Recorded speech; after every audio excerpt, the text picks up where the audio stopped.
Uniquely enough, today is my grandmother's funeral, who lost a battle to cancer, but we didn't lose her. You know, we have to make sure that we're not selfish in our perspectives. Her gain can't be qualified as our loss.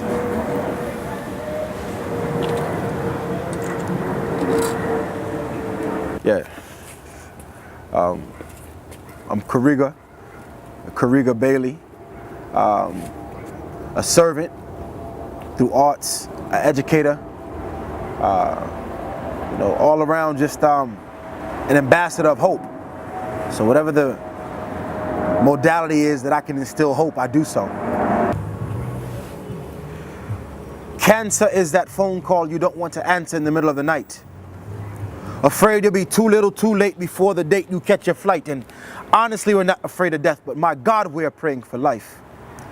Lord, please preserve my grandmother long enough for me to see the sight of her smile again. And though I affectionately call her grandmother, honestly, she's more like my friend. Not only did she teach me how to save money, but she taught me how to spend. Counteracting hopelessness. I find that hopelessness is the biggest adversary of all things achieved. So I've been an educator in DC, special education for the last 6 years. I'm the dean at Maya Angelou Public Charter, and it's a non-traditional high school, so I have to find ways to instill hope in non-traditional measures. So poetry, MCing, casual conversation. Like once I got their ear, it gives me a shot at their heart. And if I can get to their heart and preserve it, you know, chances are they'll achieve what they set out to. So hopelessness was the thing that made me pick up the pen and said I just had to counteract it. Show you how much she cared. So I made sure I did the same as I pushed her around in that wheelchair, you know. The front seat became her car seat, the wheelchair became her stroller. And I was sure to use my head, my hand, and my heart when my mother would tell me to hold her. Because I just wanted to make sure she got the best that I was able to give. And ironically, what I've learned from death is that you have to make time to live. She was a tremendous giver, and her giving transformed the way I see life. And I realized that today, at one point in time in my life, she was the richest, most amazing person I knew, the most dynamic person. She had a sense of humor, she had a career, and she had what I thought was the most richest one could attain. Now in retrospect, I understood she worked her whole life. So it wasn't a fortune that she struck, it was the way she lived and the capacity in which she gave, and the compassion in which she gave with. That the great I am is there. You know, job well done were the last words you spoke to me. And I believe you said these because you know I needed to hear. So Grandma, not only does your memory live on through poetry, but through poetry, I face my fears. Fighting cancer with poetry.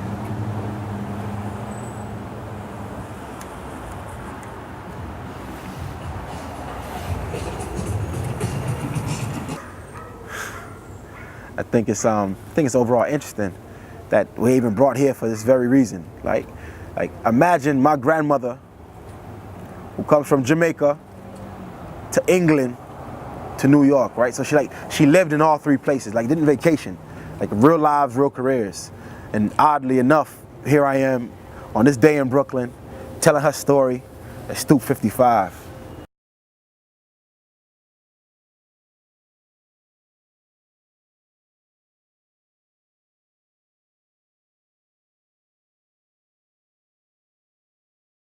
Paid $100 to drive a truck in a gay pride parade through Manhattan.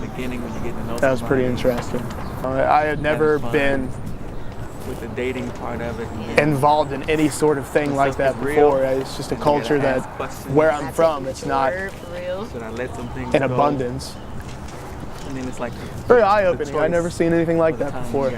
I mean, there were just white people, black people, Asian people, gay people, straight people, people. There's a freedom.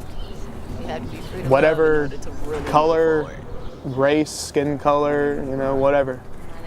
Just a bunch of people. Very interesting. My name is Brian Colby. I'm from Cincinnati, Ohio. I was working a job I didn't want to pay for an apartment that I hated.